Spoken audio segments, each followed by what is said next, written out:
they do have a lot of Russian equipment from Russian suppliers for the defense equipment, which in this modern day and age may be a bit of an issue down the track for New Zealand.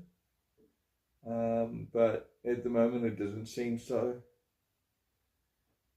So what do you think about this? Like, if you're the soldier, sailor or airman,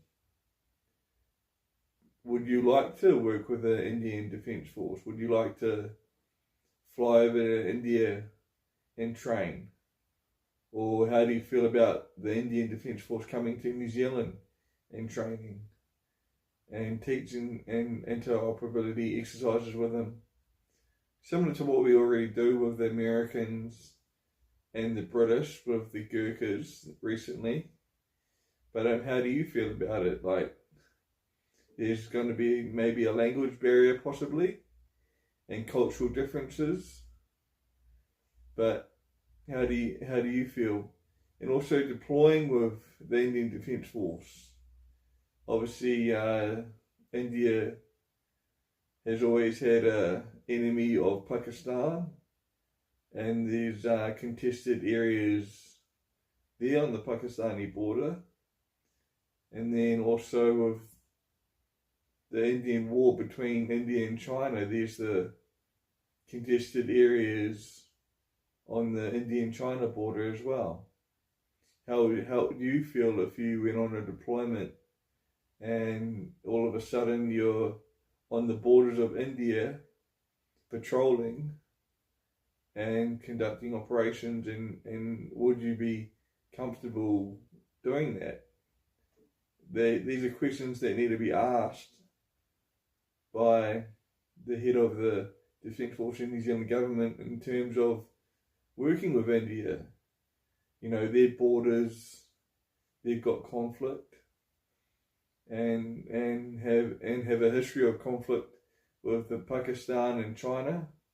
So yeah, it's just something to think about moving forward. So if you're a soldier or sailor or airman, you might be excited about the chance to go to India and work with the Indian Defence Force and experience the culture, but at the same time,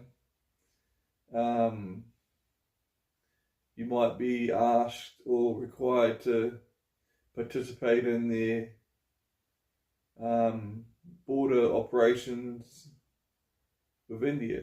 So it's something to think about. So this is up and coming news from the recent visit by the Prime Minister to India, recent trade talks and getting a free trade deal, but also defence and security co-op agreements as well. So yeah, watch this space, and with the manning of the New Zealand Defence Force, can we afford to send troops all the way over to India when we want that security closer to New Zealand? Or can the New Zealand government afford to host, can the Defence Force afford to host a number of Indian sailors, soldiers or airmen in New Zealand? Like, is it going to increase our budget and bringing equipment over from India? Like, who's going to pay for that? And also, if we go to India, are we going to go through the New Zealand Air Force? Or if we want to take the lab over to India for an exercise, is it going to be on the Canterbury, or is it going to be on international cargo vessels? And I know that with the crib deployments in Afghan, it was actually the Qantas airline that shipped the lab over to Afghan, and I know that that's a fact. I know that, and so we're going to see like similar arrangements with airlines if we want to deploy the lab over to India for training exercise. So it's all these things to think about and to consider with a new country we're working with, who's going to provide the logistic support, what units are we going to train with in India or deploy with, and deploy on the border regions of India, because that's where they have a little bit of conflict and stuff like that. So yeah, this is an interesting space to begin with, and we'll see what happens.